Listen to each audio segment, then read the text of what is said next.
Well, one of the most exciting acts at Shrewsbury 2012 has been Baskery. We were three Swedish sisters, which I must admit, did you come out of the womb playing instruments? Because you seem to have, you got it down to fine art already. You have to ask our mother about that, because I don't remember. But we've been singing since we were very small. Yeah. But then instruments came a little later.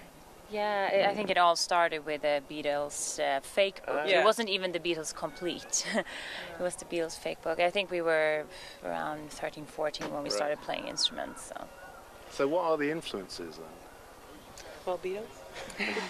Well, I must say it's mostly like old music from like the 50s, like 40s, like good singer-songwriter music, like the Roots. But then, of course, we have contemporary influences as well.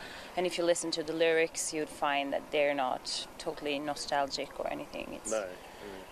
We're a contemporary band, but we definitely lean towards old stuff. Yeah, well, there's a rock and roll vibe to it, but you've got a very modern way of approaching it, but then you've got those fantastic old-time instruments of the double bass, banjo and guitar. It works, and it's great. What made me laugh as well, you're constantly apologising for we're not really a folk band, but yeah.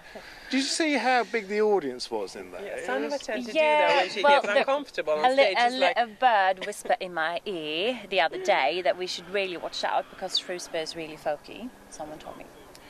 Yes, so that's why I was just reading the audience a little too much, and I saw some people who didn't move an inch. And I was like, okay, I'm moving definitely too much here. Well, by jumping off the drum kit? No, but you can feel a little bit what we're doing is controversy in some people's eyes, definitely. Like we were at the Shetland Islands, and some people loved us, but some thought it was vulgar, and like they were screaming too much.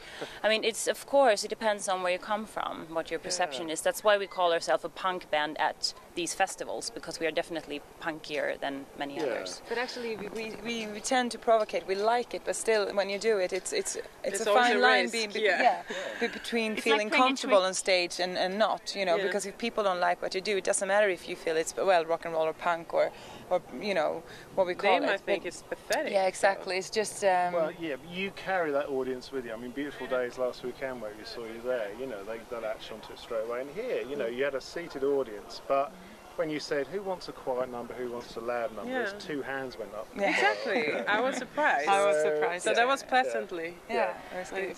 But I think it's just we're well-behaved girls after all, and we have been playing music together with our dads since we were teenagers, and we are entertainers in a way, and we want everyone to be comfortable.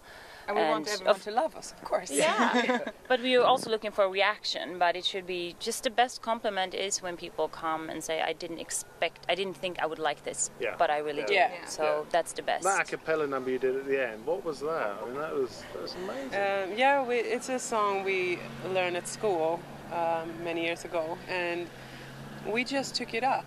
Like, we realized that many people they want to hear something in Swedish. It's in Swedish, but it's from the 1700s, so it's very old style, old school Swedish. Well, if you hadn't won anyone over, you did at that point. We were like, we're going to show you now. Our last, what do you call it? Our last card. Yeah, exactly. Yeah, it's just since vocally, when you play at the same time, you always have to, kind of not give up with the vocals, but still we want it to be a good blend of the instruments and the vocals. But a cappella numbers is just, it's always been working with any audience. Even we played rock festivals, so we do like something like that. People get sometimes people start laughing hysterically. They're like, what is this? Yeah, you probably would be slightly worried with that. Yeah. So as sisters, do you ever fall out? Oh yeah. This morning, what happened? Nothing happened. No, the thing is, nothing happens, but we do quarrel. I mean, it happens to every band. I think. It's really, really getting better. When we were with our first band, the Slaptones, Dad was in the band too as a drummer. Dad as well. Dad, it was drummer, and it was just. Yeah, I mean, you have to always.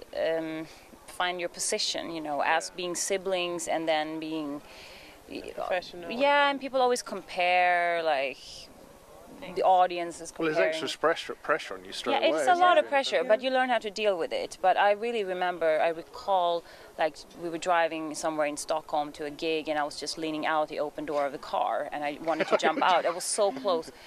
I'm not suicidal, but that was just like, these guys can drive me mad. Yeah, of course, and it still happens. But actually, I think when it comes to the musical part of the whole thing, not personal, then we always agree on everything, which is really nice. So we can have different. I mean, the shows can feel different for all of us. I mean, I can have a really great gig and you can have a shit gig. That's one thing. But and you don't know really. No, exactly. But we always agree musically. We agree. We try not to fight on stage. No, very seldom. Yeah, that wouldn't go down so well, would it? No, the Kinks did that. Yeah, it went well for them. Yeah. And it's quite expensive. You smash up instruments every night. We couldn't really afford it yet. So what about when you're recording? You know, that must be a harder process, or is it easy because you know each other so well? Yeah, both, I guess, both parts. I think it could be both good and bad, because we do think alike as well, and we tend to go in the same direction, which is, well, for the smoothness it's good, but for the music sometimes it could be better to have some other kind of angles and, you know, like some opinions. But and also we think we like to record, but it's normally quite agonizing once you're in the studio. Yeah, because I mean, we play something like between 100 and 150 shows a year, so that makes us professionals, and that's what we do. And we record an album once every second year, so you get totally just you never shaken. get used to it because it happens so seldom. Yeah, like you have no routine. Yeah, we play live all the time.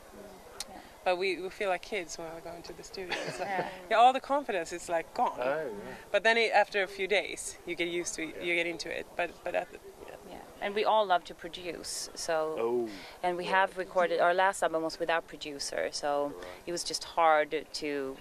Well, I think we're all sitting on the same chair in front of the desk. Yeah, like elbowing each other. Yeah. So when's the next album due then?